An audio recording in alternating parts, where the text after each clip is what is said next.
Anong birth month mo? January. Sila yung malambing, masarap magmahal, pero madaling magsawa. Habang nasayo pa, sulitin mo na. February. Sila yung super moody, madaling ma-inlove, madali ring makamove on. Sweet, ma-effort, lalo na pag mahal niya talaga.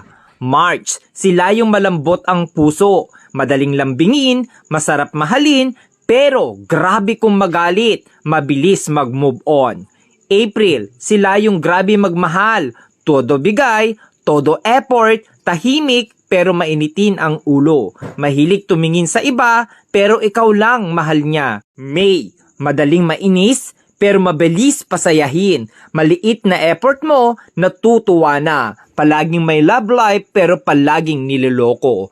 June, mahilig talaga mga liwa, pero kapag nakita na niya yung taong mahal niya, loyal kung loyal yan. Masayahin pero doble ang sakit ang kayang ibalik sa'yo once nasaktan mo. July, sila yung mga taong hindi mabilis magtiwala. Handang masaktan, mapasaya ka lang. Slowly, iyakin, emotional, mahilig magtampo. August, joker, abnormal, pero may tinatagong problema. Masarap kasama, masayahin, hindi showy, sakto lang magmahal. September, stick to one. Loyal pero madalas lokohin kaya matigas ang puso. Masarap maglambing, mabait pero demonyo magalit. October, pag pinakita mong sa kanya ka lang at sayo lang din siya, pero pag niloko mo, mas maloko yan sayo. Mapang-asar pero siya yung napipikon.